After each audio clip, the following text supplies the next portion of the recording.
जय हिंद। हम बात कर रहे थे क्लास 10th की ज्योग्राफी के चैप्टर 1 के बारे में और इससे पिछले वाले सेशन में हमने एलुवियल सॉइल्स और ब्लैक सॉइल के बारे में पढ़ लिया था। आज की बातचीत शुरू करने से पहले वीडियो पे लाइक के बटन को दबा दो, शेयर कर दो अपने सोशल मीडिया हैंडल्स पे और चैनल को सब्सक्राइब कर लो। देखो शुरू करते हैं। सबसे पहले आज हम बात करेंगे रेड एंड येलो सॉइल के बारे में। Red and yellow soil form कैसे होती है? It is formed due to weathering of ancient crystalline and metamorphic rocks. Ancient crystalline और मेटामॉर्फिक रॉक्स के वेदरिंग की वजह से फॉर्म होती है रेड एंड येलो सॉइल। अब इसमें दो तीन टर्म्स हैं। एक है वेदरिंग। वेदरिंग क्या होता है? जब रॉक अपने छोटे छोटे पार्टिकल्स में टूटने की शुरुआत करता है तो ये जो डिसइंटीग्रेशन ऑफ रॉक पार्टिकल्स है इसको कहा जाता है वेदरिंग। क्रिस्टलाइन का मतलब क्या होता है? Anything which is composed of crystals. कोई भी ऐसी चीज़ जो क्रिस्टल से बनी हो उसे बुलाया जाता है क्रिस्टलाइन। और मेटामॉर्फिक रॉक्स क्या होता है? होपफुली आपको पता होगा। तीन टाइप के रॉक्स हमने पढ़े थे। एक होते हैं इग्नियस रॉक्स जो कि फॉर्म होते हैं because of solidification of lava. दूसरे होते हैं sedimentary rocks which are composed of sediments. और तीसरे होते हैं मेटामॉर्फिक रॉक्स। जब इग्नियस रॉक्स में या सेडिमेंट्री रॉक्स में प्रेशर और हीट चेंजेस की वजह से कोई बदलाव आता है तो जो नया रॉक बनता है उसे बुलाया जाता है मेटामॉर्फिक रॉक। बहुत simple. Red and yellow soil form कैसे होती है? It is formed due to weathering of ancient crystalline and metamorphic rocks. अच्छा, ये जो रेड एंड येलो सॉइल है इसमें रेडिश कलर कब होता है? इसमें रेडिश कलर होता है due to diffusion of iron. जब क्रिस्टलाइन और मेटामॉर्फिक रॉक्स में आयरन मिक्स हो जाता है, आयरन का डिफ्यूजन हो जाता है तो इसका कलर हो जाता है रेड। और येलो कलर कब होता है? When it occurs in a hydrated form. जब ये सॉइल हाइड्रेटेड फॉर्म में, वाटर सैचुरेटेड फॉर्म में अकर करती है तो इसका कलर होता है येलो। अब एक सवाल और है कि इंडिया में ये सॉइल कहाँ पे मिलती है? तो अपन मैप में देखेंगे। देखो ये जो पूरा एरिया है ये अपने को पता है ये कौन सा एरिया है। इसको बुलाया जाता है क्या? डेक्कन प्लेट्यू। क्या बुलाया जाता है? डेक्कन प्लेट्यू। पिछले ही सेशन में अपन ने पढ़ा था कि इस डेक्कन प्लेट्यू के नॉर्थ वेस्टर्न हिस्से में, इस वाले हिस्से में जिसको बुलाया जाता है डेक्कन ट्रैप या फिर बसाल्ट रीजन, यहाँ पे मिलती है ब्लैक सॉइल। पिछले ही सेशन में अपन ने पढ़ा डेक्कन ट्रैप के ईस्टर्न हिस्से में और डेक्कन ट्रैप के सदर्न हिस्से में मिलती है रेड एंड येलो सॉइल। कौन सी सॉइल मिलती है? Red and yellow soil. तो एक तो ये जो रेड एंड येलो सॉइल है ये डेक्कन प्लेट्यू के ईस्टर्न हिस्से में और सदर्न हिस्से में मिलती है। इसके अलावा छत्तीसगढ़ के कुछ हिस्से में रेड एंड येलो सॉइल मिल जाती है। उड़ीसा के कुछ हिस्से में रेड एंड येलो सॉइल मिल जाती है। ये जो मिडिल गंगा प्लेन्स का लोअर हिस्सा है, सदर्न हिस्सा है, यहाँ पे भी रेड एंड येलो सॉइल मिल जाती है। और वेस्टर्न घाट्स का ये जो पीडमोंट जोन है, इस पीडमोंट जोन में भी रेड एंड येलो सॉइल मिल जाती है। अब सवाल आता है कि पीडमोंट जोन क्या होता है? पिछले ही सेशन में अपन ने पढ़ा है। और होता क्या है पीडमोंट जोन? ये मान लेते हैं कि कोई माउंटेन है, माउंटेन का स्लोप जहाँ पे ख़त्म होता है और जहाँ से प्लेन्स की शुरुआत होती है इसको अपन क्या बोलते हैं? Break of slope. पिछले ही सेशन में अपन ने पढ़ा है। इस स्लोप ब्रेक के बाद में ये जो प्लेन शुरू होते हैं इनको इनिशियली बुलाया जाता है पीडमोंट जोन। क्या बुलाया जाता है? पीडमोंट जोन या पीडमोंट प्लेन्स। तो वेस्टर्न घाट्स का स्लोप जहाँ पे खत्म होता है उसके बाद में जो प्लेन शुरू होते हैं उनको बुलाया जाता है पीडमोंट प्लेन्स या फिर पीडमोंट जोन। इस पीडमोंट जोन में भी कौन सी सॉइल मिलती है? रेड एंड येलो सॉइल मिलती है। अगर एक बार और देखें तो रेड एंड येलो सॉइल के कॉन्टेक्स्ट में अपन क्या कह रहे हैं कि it is formed due to weathering of ancient crystalline and metamorphic rocks. इसमें कोई दिक्कत है ही नहीं। रेड कलर होता है इसका because of diffusion of iron. Yellow colour होता है जब ये अकर करती है इन हाइड्रेटेड फॉर्म। और मिलती कहाँ पर है रेड एंड येलो सॉइल? ये मिलती है डेक्कन प्लेट्यू के ईस्टर्न और सदर्न हिस्से में, छत्तीसगढ़ के कुछ हिस्सों में मिल जाती है, उड़ीसा के कुछ हिस्सों में मिल जाती है। ये जो मिडिल गंगा प्लेन्स हैं इसके सदर्न साइड में मिल जाती है। और वेस्टर्न घाट्स का ये जो पीडमोंट जोन है वहाँ पे भी रेड एंड येलो सॉइल मिल जाती है। और यही सब कुछ लिखा हुआ है टेक्स्ट में, फटाफट से अपन देख लेते हैं। देखो, red soil develops on crystalline igneous rocks in areas of low rainfall in the eastern and southern parts of the Deccan plateau. ये जो येलो एंड रेड सॉइल है ये उड़ीसा के कुछ हिस्सों में, छत्तीसगढ़ के कुछ हिस्सों में, मिडिल गंगा प्लेन्स के सदर्न हिस्से में और वेस्टर्न घाट्स के पीडमोंट जोन में भी मिल जाती है। रेड कलर होता है because of diffusion of iron और येलो होती है ये when it occurs in hydrated form. बहुत simple, red and yellow soil की बातचीत। फिर बात आती है लेटराइट सॉइल के बारे में। अब लेटराइट सॉइल से रिलेटेड क्या चीज़ें हैं, इसको भी अपन पहले शॉर्ट में देखते हैं। देखो, एक लैटिन वर्ड है लेटर। क्या है? लेटर। लेटर का लिटरल मीनिंग होता है ब्रिक। इस लेटर से बना है लेटराइट। और लेटराइट सॉइल से रिलेटेड जो इंपॉर्टेंट चीज़ें हैं, एक तो ये जो लेटराइट सॉइल है ये ऐसे एरियाज में मिलती है जहाँ पे हाई टेम्परेचर होता है और हैवी रेनफॉल होती है। कैसे एरियाज में मिलती है? जहाँ पे हाई टेम्परेचर होता है और हैवी रेनफॉल होती है। और ये जो लेटराइट सॉइल है ये फॉर्म होती है ड्यू टू इंटेंस लीचिंग। कैसे फॉर्म होती है? It is formed due to intense leaching. अब सवाल आता है कि ये लीचिंग क्या होती है? बहुत सिंपल, ऐसे एरियाज जहाँ पे हैवी रेनफॉल होती है वहाँ पे बट ऑब्वियस सी बात है पानी जो है वो ज़मीन के अंदर ज़्यादा जाएगा। और पानी जब ज़मीन के अंदर सीप इन कर रहा होता है तो होता क्या है कि top layer of the soil में से बहुत सारे न्यूट्रिएंट्स जो हैं वो पानी के साथ डिसॉल्व होके नीचे चले जाते हैं, ज़मीन के अंदर चले जाते हैं। और जो न्यूट्रिएंट्स जनरली ज़मीन के अंदर जाते हैं इस पानी के साथ में, उनमें एक है सिलिका, एक है लाइम। तो ये जो top layer of the soil है ये डेफिशिएंट हो जाती है सिलिका में, ये डेफिशिएंट हो जाती है लाइम में। और इस टॉप लेयर में रह जाते हैं आयरन और एल्यूमिनियम के ऑक्साइड्स। आयरन और एल्यूमिनियम के जो ऑक्साइड्स हैं वो इसको बना देते हैं एसिडिक। क्या बना देते हैं? एसिडिक। ये जो पानी का ज़मीन के अंदर जाना है इन न्यूट्रिएंट्स को अपने साथ लेके, इसको बुलाया जाता है लीचिंग। क्या बुलाया जाता है? लीचिंग। ये पूरा एक्सप्लेन मैंने इसलिए किया ताकि आपको समझ में आए कि ये जो लेटराइट सॉइल है वो एसिडिक कैसे होती है। लीचिंग का तो बड़ा सिंपल सा मतलब है कि पानी जो है वो ज़मीन के अंदर सीप इन करता है, अंदर जाता है। लेकिन जब ये पानी अंदर जाता है तो बहुत सारे न्यूट्रिएंट्स को अपने साथ ले जाता है, जैसे सिलिका है, जैसे लाइम है। तो top layer of the soil जो है वो सिलिका और लाइम में तो डेफिशिएंट हो जाती है और इसमें रह जाते हैं आयरन और एल्यूमिनियम के ऑक्साइड्स जो कि इसको बना देते हैं एसिडिक। और इसीलिए ये जो लेटराइट सॉइल है ये कैसी होती है? एसिडिक होती है। और एसिडिक सॉइल अगर होगी तो उसकी फर्टिलिटी ज़्यादा होगी या कम होगी? इसकी फर्टिलिटी होती है लो, इट इज़ लेस फर्टाइल। और एक खास बात है, लेटराइट सॉइल की जो सॉइल प्रोफाइल है वो बहुत ही ज़्यादा डीप होती है। बाकी सॉइल्स के कंपैरिजन में इसकी जो सॉइल प्रोफाइल है वो कैसी होती है? डीप होती है। एक बार फिर से अगर अपन देखें तो ये मिलती है हाई टेम्परेचर और हैवी रेनफॉल वाले एरियाज में। कैसे फॉर्म होती है? Due to intense leaching form होती है। एसिडिक सॉइल होती है, इसकी फर्टिलिटी लो होती है और इसकी जो सॉइल प्रोफाइल होती है वो बहुत ही ज़्यादा डीप होती है। अच्छा, लो फर्टिलिटी के पीछे एक रीज़न और है। वो रीज़न क्या है? क्योंकि हाई टेम्परेचर एरियाज में मिलती है लेटराइट सॉइल, तो होता क्या है, हाई टेम्परेचर की वजह से जितने भी बैक्टीरियाज हैं, जितने भी ऑर्गेनिजम्स हैं वो मर जाते हैं, वो सर्वाइव नहीं कर पाते हैं। और अगर ऑर्गेनिज्म सर्वाइव नहीं कर पाएंगे, डिकम्पोजर्स अगर सर्वाइव नहीं कर पाएंगे तो डिकम्पोजिशन का प्रोसेस नहीं होगा। और अगर डिकम्पोजिशन नहीं होगा तो ह्यूमस नहीं बनेगा। और अगर ह्यूमस नहीं बनेगा तो ये जो सॉइल है वो ह्यूमस में डेफिशिएंट हो जाएगी। और ह्यूमस में डेफिशिएंट सॉइल जो है वो फर्टिलिटी के मामले में थोड़ी कम होती है। कहाँ मिलती है लेटराइट सॉइल? कर्नाटका में मिलती है, केरला में मिलती है, तमिलनाडु में मिलती है। इनफैक्ट कर्नाटका, केरला, तमिलनाडु में तो इसमें टी और कॉफ़ी की खेती भी की जाती है। कर्नाटका, केरला और तमिलनाडु में टी और कॉफ़ी की खेती की जाती है लेटराइट सॉइल में। और इसके अलावा अगर देखें तो तमिलनाडु में, आंध्र प्रदेश में और केरला में थोड़ा बहुत कैश्यू नट भी उगाया जाता है। हालांकि लेटराइट सॉइल की एक खास बात है कि इन जनरल इसकी जो फर्टिलिटी होती है वो लो होती है, लेकिन अगर इसको एडिक्वेट मैन्योर दिया जाए, खाद वगैरह दिया जाए, बढ़िया इरिगेशन प्रोवाइड किया जाए तो इस सॉइल के ऊपर कल्टीवेशन हो सकता है। मतलब यहाँ तक कहा जाता है कि अगर कभी एल्यूवियल सॉइल ख़त्म हो गई या ऐसा हुआ कि एरिया अंडर एल्यूवियल सॉइल ख़त्म हो गया तो हम अपना जो एग्रीकल्चर है वो कहाँ कर सकते हैं? लेटराइट सॉइल पे कर सकते हैं। लेकिन लेटराइट सॉइल पे एग्रीकल्चर करने के लिए एडिक्वेट मैन्योर देना पड़ेगा, एडिक्वेट खाद देना पड़ेगा, पानी देना पड़ेगा। और यही सब कुछ लिखा हुआ है लेटराइट सॉइल में। फटाफट से अपन देखते हैं। देखो, लेटराइट ये जो टर्म है ये आया है एक लैटिन वर्ड से जो कि है लेटर, और लेटर का लिटरल मतलब क्या होता है? ब्रिक। ये सॉइल कहाँ मिलती है? हाई टेम्परेचर और हैवी रेनफॉल वाले एरियाज में। कैसे बनती है? Because of intense leaching. Intense leaching की वजह से लेटराइट सॉइल फॉर्म होती है।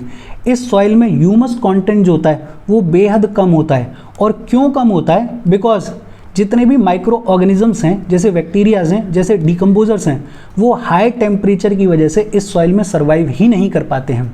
ये जो लेटराइट सॉइल है इन जनरल इसकी जो फर्टिलिटी है वो लो होती है, लेकिन अगर इसको एडिक्वेट डोज ऑफ मैन्योर दिया जाए, फर्टिलाइजर्स दिया जाए, तो इस सॉइल के ऊपर कल्टीवेशन किया जा सकता है। कहाँ मिलती है? कर्नाटका में मिलती है, केरला में मिलती है, तमिलनाडु में मिलती है, मध्य प्रदेश में भी मिल जाती है थोड़ी बहुत, और उड़ीसा और आसाम के हिली एरियाज में भी मिल जाती है।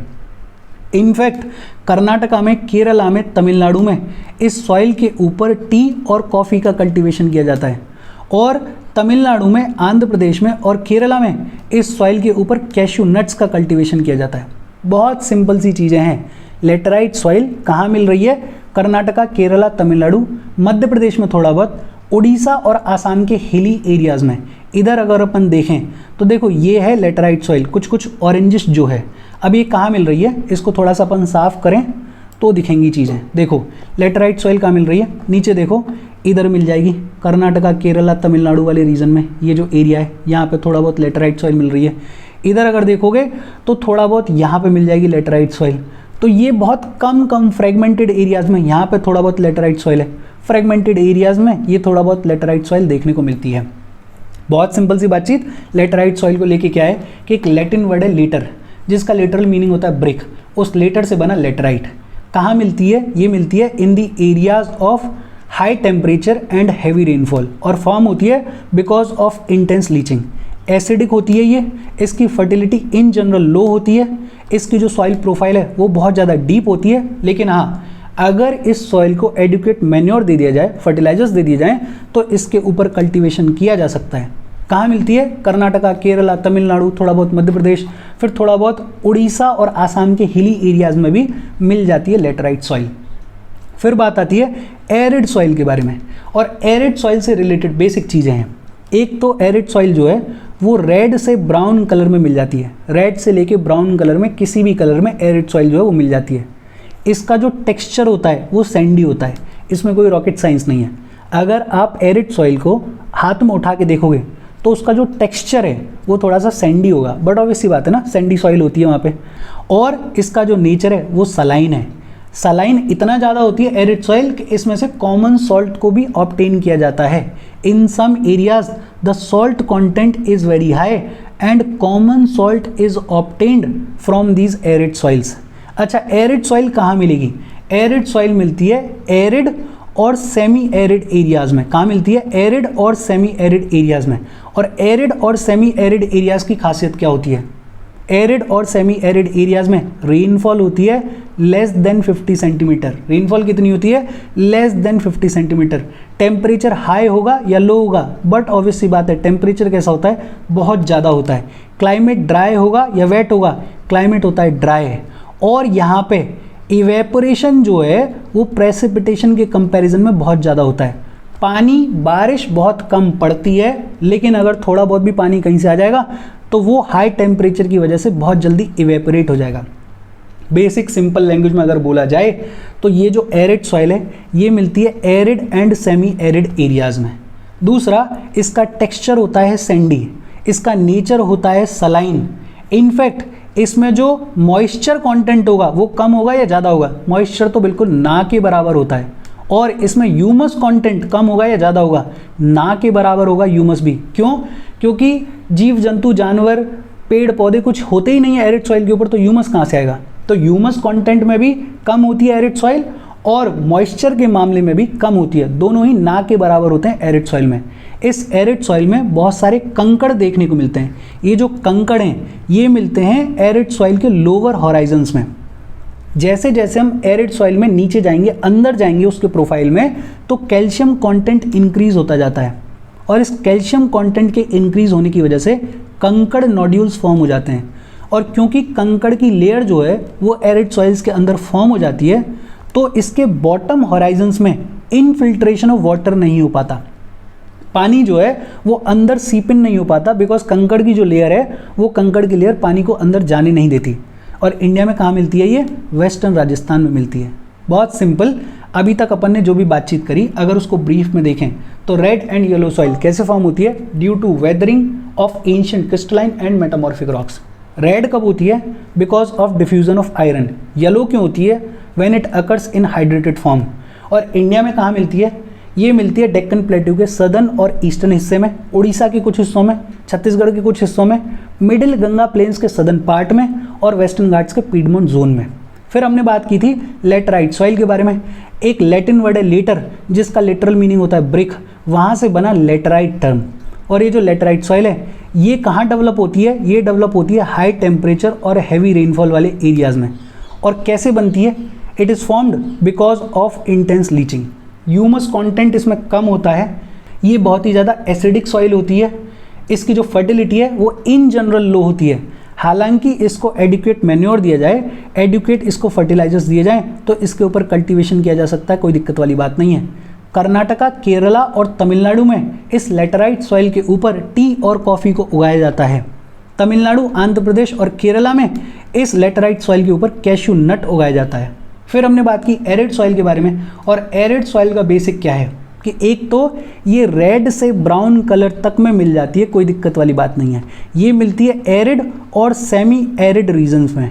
और एरिड और सेमी एरिड रीजन्स का मतलब रेनफॉल लेस देन 50 सेंटीमीटर हो एनुअल रेनफॉल, टेम्परेचर बहुत ही ज़्यादा हाई होता है, क्लाइमेट बहुत ही ज़्यादा ड्राई होता है और इवेपोरेशन बहुत ज़्यादा होता है इन कंपैरिजन टू प्रेसिपिटेशन। ये जो एरिड सॉइल है इसका टेक्सचर कैसा होता है? सैंडी होता है। और इसका नेचर कैसा होता है? सलाइन होता है। इनफैक्ट कहीं कहीं इतनी ज़्यादा सलाइन होती है कि कॉमन सॉल्ट को ऑब्टेन कर लिया जाता है। इस एरिड सॉइल में जैसे जैसे हम नीचे जाएंगे तो इसके लोअर हॉराइजन्स में कैल्शियम का कंटेंट जो है वो इंक्रीज होता जाता है और इस कैल्शियम के कंटेंट की वजह से लोअर हॉराइजन्स में कंकड़ के नोड्यूल्स देखने को मिलते हैं, कंकड़ की एक लेयर देखने को मिलती है। और कंकड़ की लेयर की वजह से पानी जो है वो बॉटम हॉराइजन्स में अंदर नहीं जा पाता, इनफिल्ट्रेट नहीं कर पाता, बिकॉज कंकड़ की जो लेयर है वो उस पानी को अंदर जाने नहीं देती। और इंडिया में कहाँ मिलती है ये? इंडिया में मिलती है वेस्टर्न राजस्थान में। बहुत सिंपल सी बातचीत। फिर बात आती है फॉरेस्ट सॉइल्स के बारे में, और ये लास्ट सॉइल है इस चैप्टर की। इसको थोड़ा सा अगर अपन साफ करें उसके बाद देखते हैं। देखो फॉरेस्ट सॉइल्स का सिनेरियो क्या है। एक तो फॉरेस्ट सॉइल्स जो हैं वो हिली और माउंटेनियस रीजन्स में मिलती हैं। कहाँ मिलती हैं? हिली और माउंटेनियस रीजन्स में, जहाँ पे सफिशेंट रेन फॉरेस्ट अवेलेबल होते हैं। फॉरेस्ट सॉइल कहाँ बनेगी?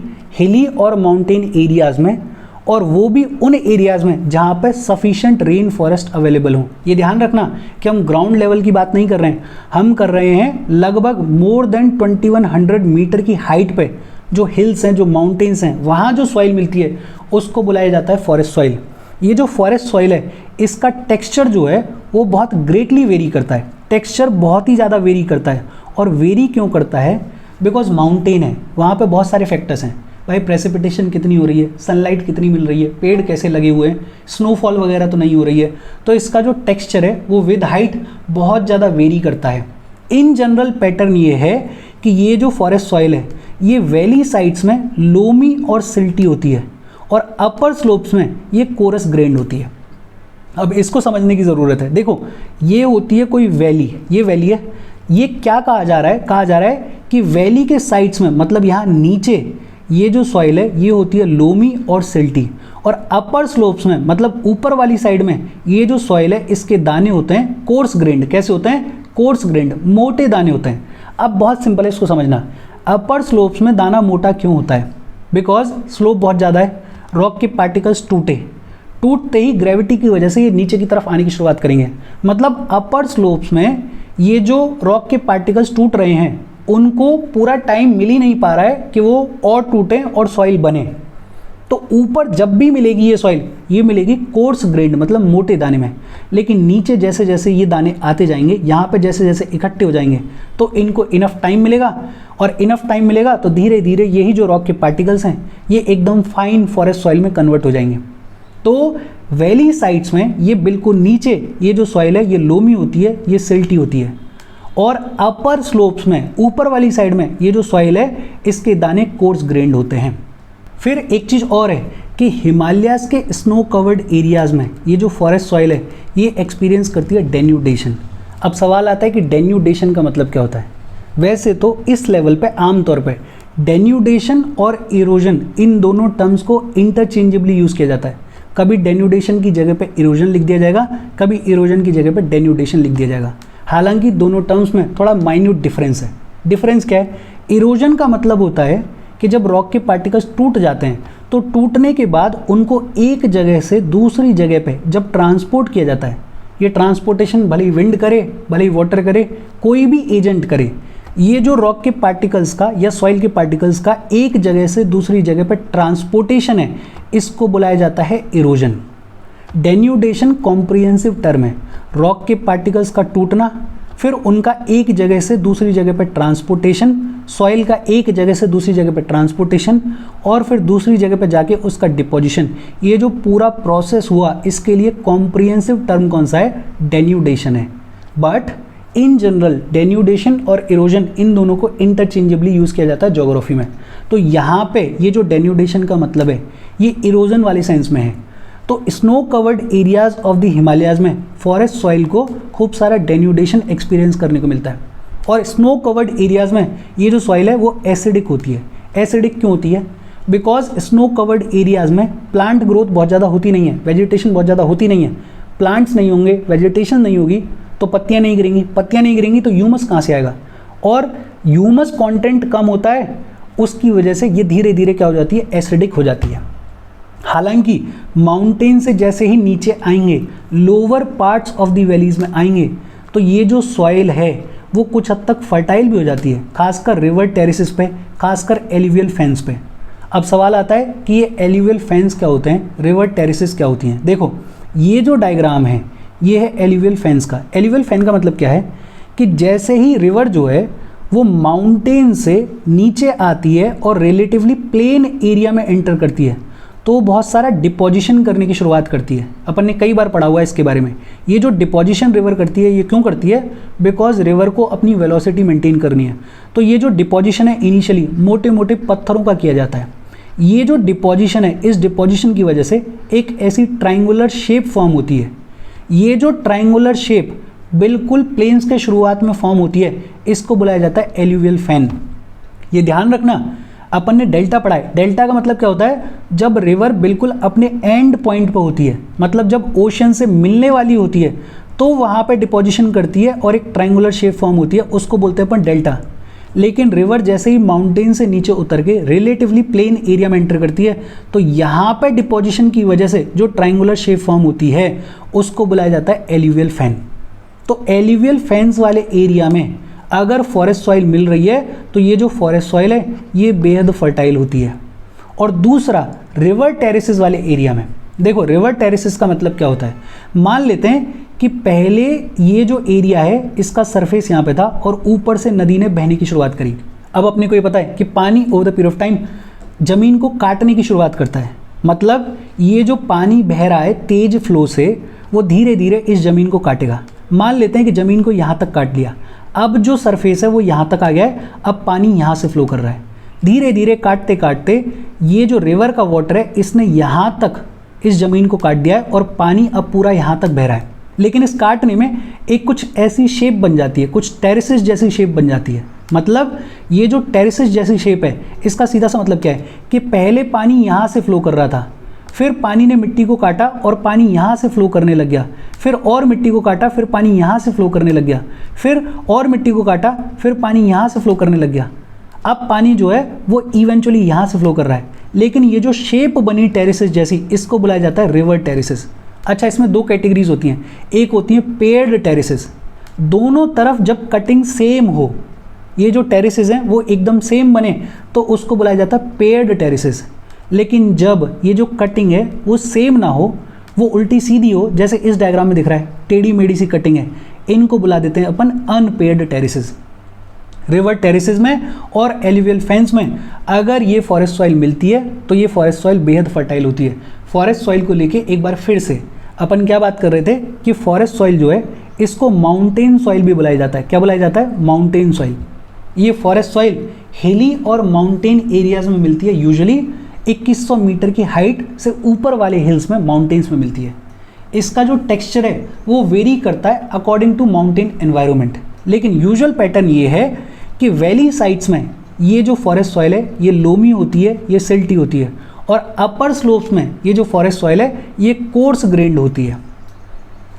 जहाँ भी स्नो कवर्ड एरियाज़ होते हैं हिमालयाज़ में, वहाँ ये सॉइल डेन्यूडेशन एक्सपीरियंस करती है, वहाँ पे ये सॉइल एसिडिक होती है और इसका ह्यूमस कंटेंट बेहद लो होता है। लेकिन lower parts of the valley में, स्पेशली रिवर टेरेसेस के आसपास और एल्यूवियल फेंस के आसपास, ये जो सॉइल है ये काफ़ी कुछ हद तक फर्टाइल होती है। बेसिक बातचीत सॉइल्स के बारे में, और इसके साथ सारे सॉइल्स ख़त्म हो गए। मेरी एडवाइस ये है कि टेक्स्ट से ज़्यादा शॉर्ट चीज़ों को लिखने पे ध्यान दो। सिनॉप्सिस अगर आप बनाना सीख गए तो सारी चीज़ें आपके लिए बेहद ईजी हैं। फिर इसके बाद एक और टॉपिक है, soil erosion and soil conservation.